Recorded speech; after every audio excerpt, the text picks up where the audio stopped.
I grew up in the San Francisco Bay Area in the 1960s, and my mom had a lot of rules. Boy, did she have rules. She had rules about safety, about school, about strangers. In fact, once a year, my sister and I had to take the Stranger Danger Pledge. Maybe you're familiar with something like this. I will never talk to strangers. I will never give rides to strangers. I will never, ever let strangers in the house. One day when I was 10, I got home from school, and my mom had broken not one, not two, but all three of those stranger danger rules, because there in our kitchen was a stranger, a woman named Shirley. My mom had met her down at the grocery store, and Shirley was standing outside holding a suitcase. She looked tired, she looked beat down, she looked sad. And so my mom said, "Hi, are you okay?"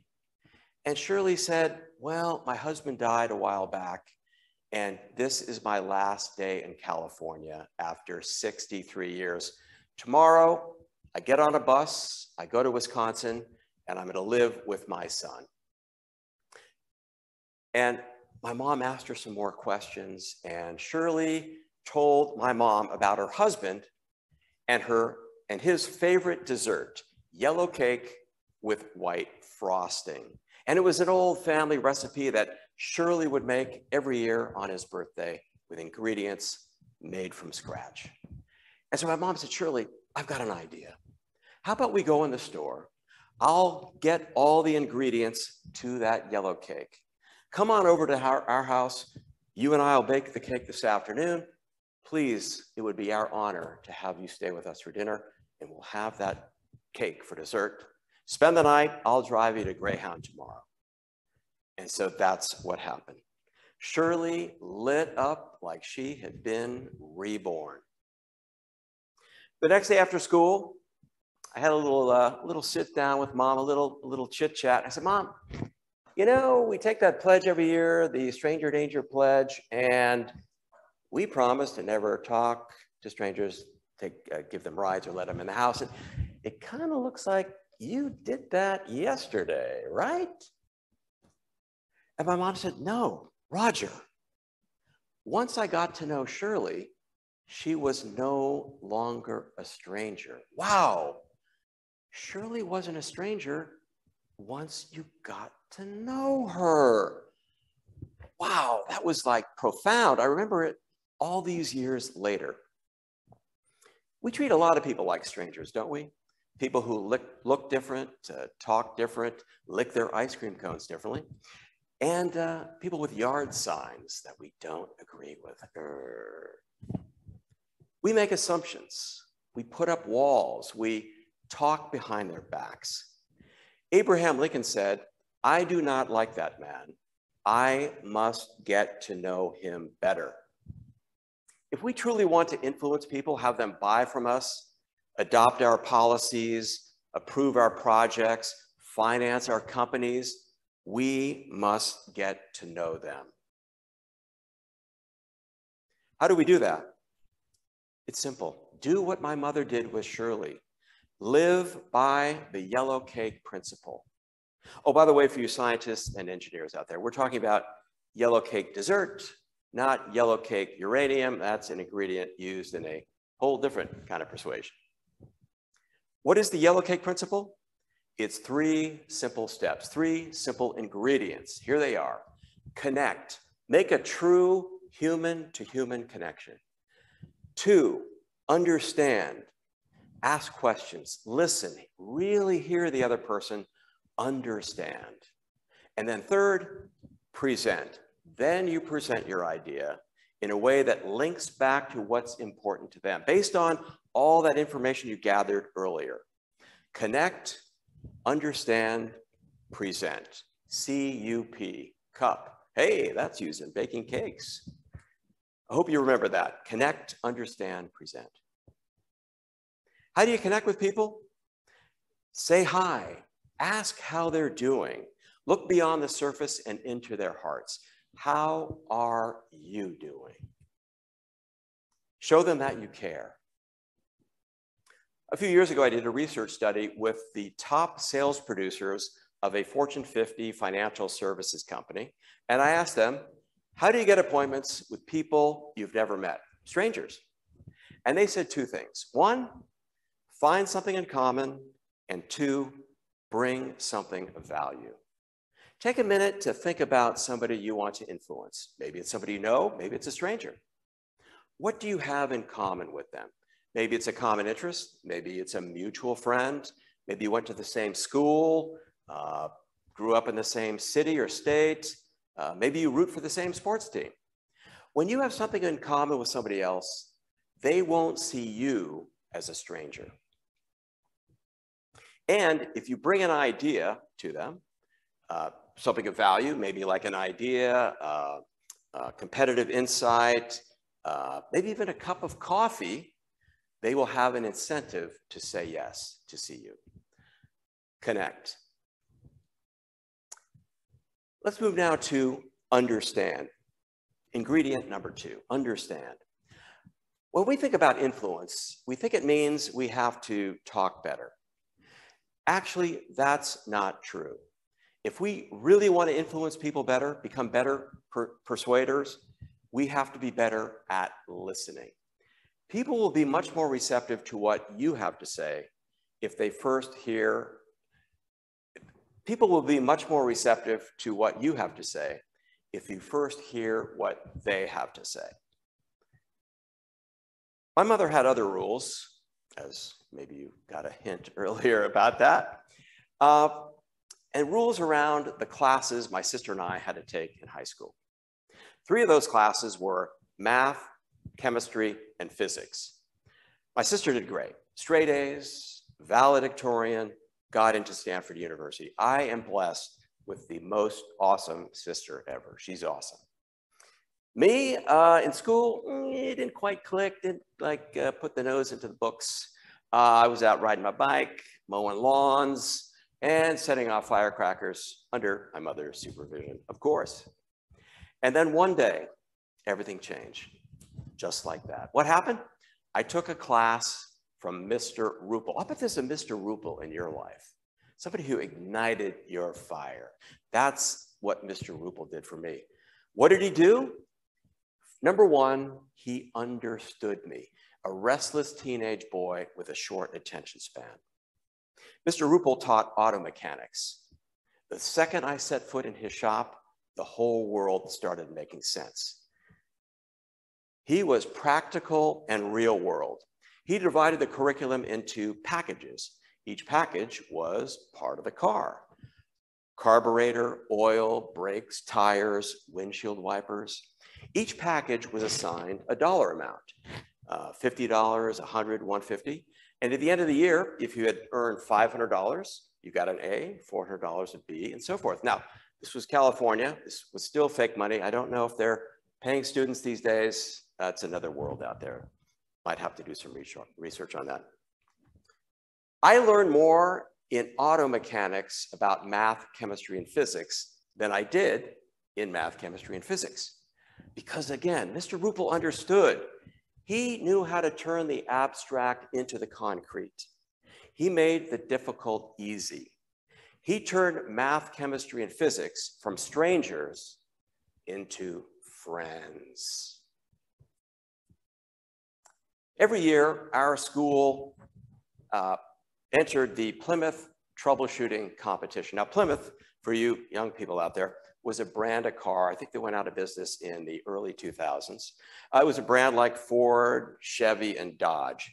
And to get ready for the annual Plymouth competition, Mr. Rupel would deliberately create problems in cars. And it was our job to find those problems and fix them.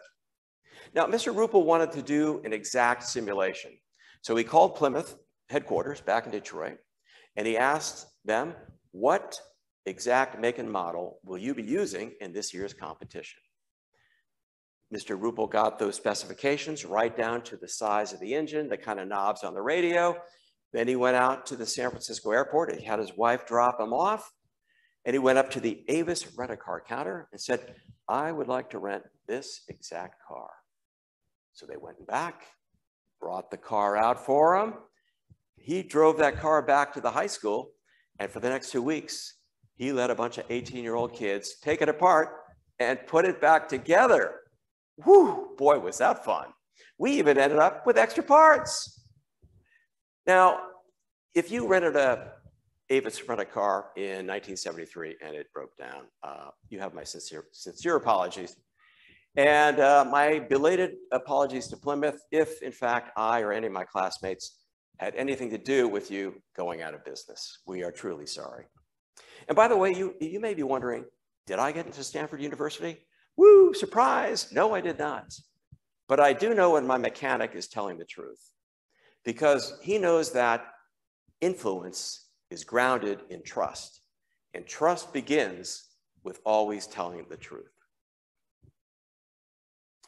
Do you really understand the people you want to influence? Do you ask deep, meaningful questions and listen? Or do you gloss over their answers? Or maybe even worse, make assumptions and pretend to listen? Listening is the single greatest gift you can give another human being. Is it easy? No, it's not. It's exhausting, especially in our distracted digital world. But please, if you want to be better at influence, be better at listening. Connect, understand. Let's look now at present. Most people think that influence means presenting, that it starts with presenting. No, they skipped over making a true connection, took no time to ask questions, listen, understand, like my buddy, Mr. Rupel. And what do? They walk in blind. They're throwing darts at an invisible target. They spray and they pray. And it doesn't work because they put people to sleep. They overwhelm them. They leave them confused. How do you get people nodding and saying, yes, agree to your proposal, whatever that might be? You've got to customize your message. All people don't like the same cake. Some people like chocolate, others vanilla, others tres leches. So the key is to think back to all that information you gathered when you were connecting and understanding. Then go to your kitchen cabinet of arguments and pull out the 2 or 3 ingredients, arguments that will make the right cake for that person at that moment. A customized message delivered in the right way. And for Pete's sake, please don't tell them everything you know. That will overwhelm them, confuse them, put them to sleep, as I mentioned. Here's what happens if you make a cake with too many eggs. It turns into an omelet. If you make a cake with too many carrots, it becomes salad. So don't tell them everything you know. Here's the big secret about persuasion. You've got to appeal to people's emotions. Aristotle said that you've got to appeal not only to logic and be credible in the mind of the audience, your influencee, but you've got to appeal to emotion. The part of the decision, a part of the brain that makes decisions is grounded in emotion, not logic. Here's a quick example of how somebody influenced me by appealing to my emotions. Now, I ran sales training for a global market research company for 5 years. My boss was the senior vice president of worldwide sales, and he had a program called Winner's Circle. It was an incentive trip, like a vacation, that salespeople would burn if they reached their sales target every year, their sales quota. And it was in places that were very motivating. Monte Carlo, Thailand, Cancun, Hawaii. So the salespeople were revved up. Now, it was only for salespeople, except my boss had 5 extra pairs of tickets every year that he could use to invite people who weren't in sales, but that helped support him and the sales team. One year he announced, this year's Winner's Circle will be a safari to Kenya, Africa. That's where my wife and I wanted to go on our honeymoon. And I said, we gotta go. We gotta go. Honey, I'm gonna be working late this year. We can win a trip to Kenya, Africa. She said, go, go, go. I put in extra programs, new training, new coaching, and we got an invitation. We're going to Kenya. We bought khaki shorts. We bought the canvas boots. We got mosquito netting, binoculars, bug spray. Whew, we're pumped. About a week later, the boss called me into his office. Roger, thank you again so much. Because of you, we broke a record. In fact, more people qualified to go to Winter Circle than we have seats for. We are oversold like the airlines. Oh, what are you saying? You're welcome to come. Wanted to give you the option of getting a payout, a big check to stay home instead of going to Kenya. Again, it's perfectly your decision. I was just thinking, one of the reasons your name came up was you had mentioned you and Sandy wanted to have another baby, and this would give you a chance to add onto your house an extra bedroom. I said, we just bought safari hats. We really had our hearts set on this. And he said, did you read the paperwork? You have to get immunized. Shots? Yes, a lot of them. I said, how many? And he read a list: hepatitis, typhoid, cholera, yellow fever, rabies, meningitis, chickenpox, shingles. Now, you may be up to date with your flu shot, so you could maybe skip that one. Well, guess what? We stayed home. We stayed home. We had our second honeymoon in our living room. We put on our safari hats and we watched Out of Africa. And it really was like a honeymoon, because 9 months later, our second child was born and she got her own brand new bedroom. Appeal to the emotions. Connect, understand, present. About a year ago, my mom said her last goodbye to my sister and me. It was on a Zoom call. Can you imagine that? The funny thing is the camera kept falling onto the floor and we had to call the nurse to bring it up. So there was some dark humor there that I'm sure my dad had a hand in. God rest his soul. My sister asked me to give the eulogy and I said, absolutely. So I sat down with the minister. I said, what should I say? How can I best honor my mother? And she said, just skip over that part about all of her rules. Yeah, that was kind of the other side of her. But tell the yellow cake story. That was the lesson I try to teach as a minister: how to treat people right, how to live your life. That's your mother's legacy. And so that's what I did.